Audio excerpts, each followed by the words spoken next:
Hello and welcome to the Audacity Factor podcast here on YouTube and Spotify. My name is Kathryn. I'm your host, also the creator of our community on Patreon. You can, you know what to do with the QR code above my head, and please check it out. You can join for free, and I would love to see you all there.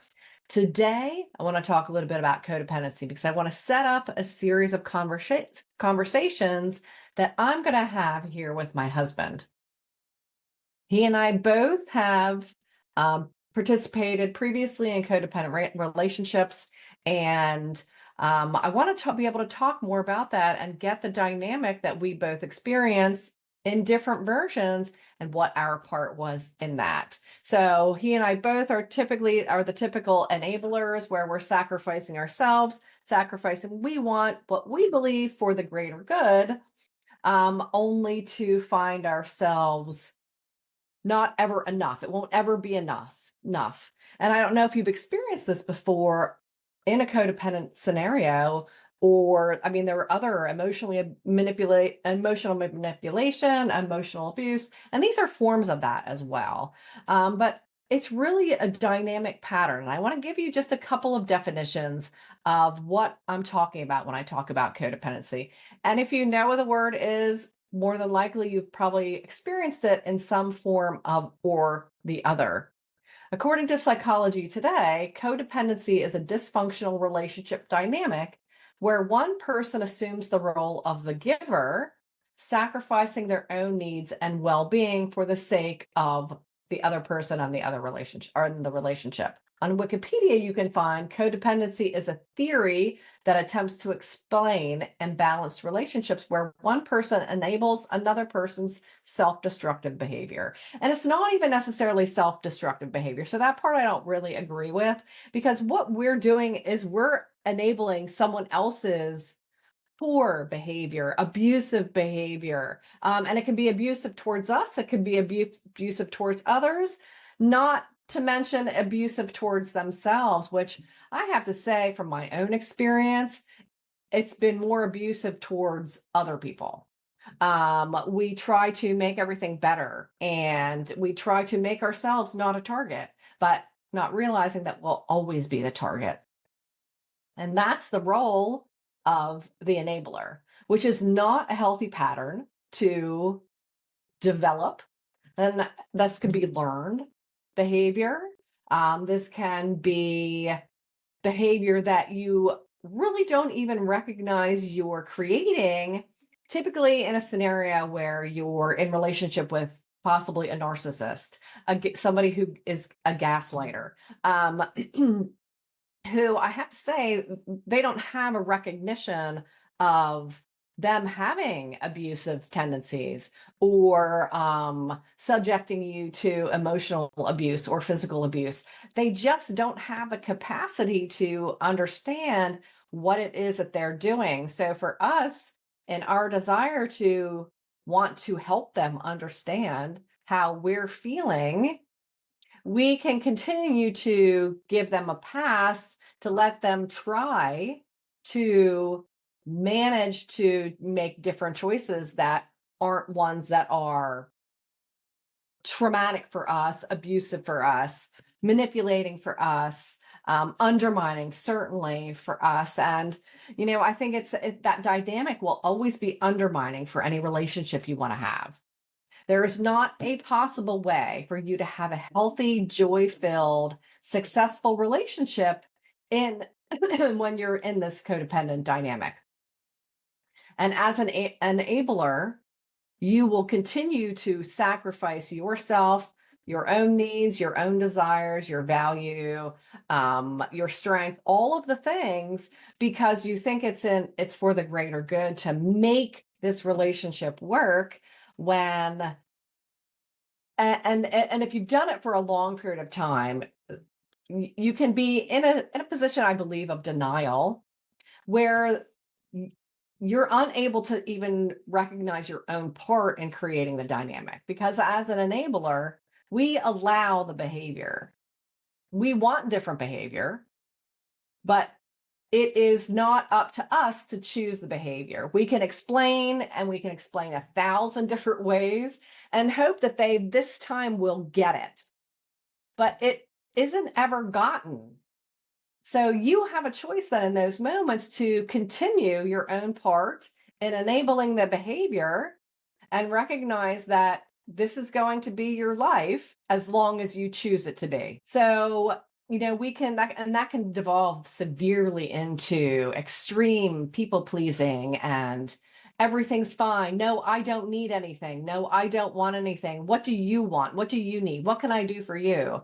And this just enables the poor, challenging behavior from the other person because you're rewarding them for their bad behavior. You're rewarding them for their abusive behavior. Continuing to try to make it all okay. And understand it will not ever be all okay. We don't have the capability to make that so. The only way we can do that for ourselves is to remove ourselves from the scenario. And after that, recognize we are the ones that are left with the aftermath of it. If you are an enabler and you've experienced what it's like to be in a codependent relationship, you as the the people pleaser, the one that's sacrificing, the giver, the nurturer, all of those things, you know how exhausting it is. And not only that, it's lonely. We're not ever having our needs addressed, met, or even acknowledged for that matter.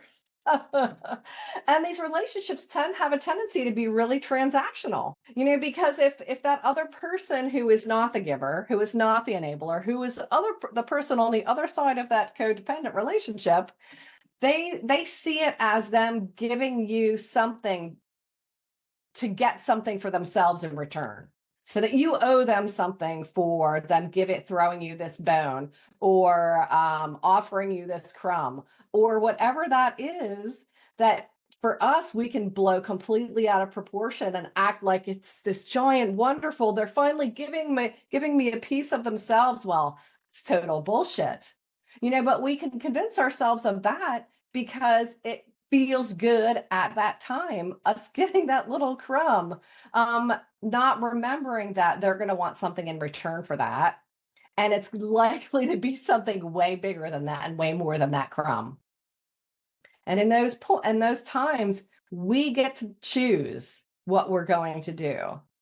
But recognizing the longer you continue to choose against yourself, the longer you continue to enable the behavior and continue in that pattern, and the more challenging it can be to remove ourselves from that situation. However, you can, and you have a choice in every moment to be able to do that. I've done it.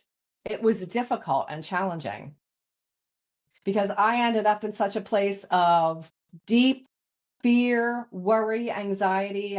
Didn't trust myself to make any kind of choices. And I've always considered myself a very strong, independent woman. But you can become embroiled in these scenarios little by little. It undermines little by little. And remind you, in these relationships, when you are in the position of the enabler, the peacekeeper, the people pleaser, you have eroded your self-trust so much that you feel like you don't know how to make a choice.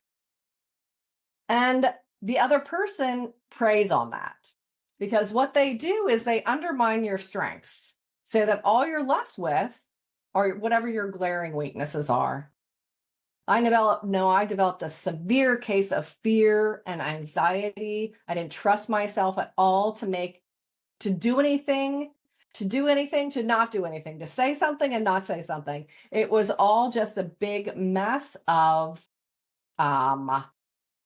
trauma-related distrust in myself, and all I was consumed with was the pain of that.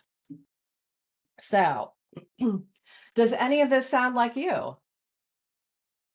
And know that if you are dealing with someone who is the person that's the taker on the other side of that relationship, the gaslighter, the narcissist, the manipulator, know that they don't have the capacity to come to terms with that because they don't believe they've done anything wrong. They don't believe it at all. And it's not a they don't feel like they have anything to take responsibility for. So if you hold that illusion, know that that's what it is. It's an illusion. The only the only thing you can do is take responsibility for your own self. So I'd love to hear from you. My husband and I will be doing a series here on YouTube addressing some of this so that hopefully we can help you further. All right, I will see you all in the next video.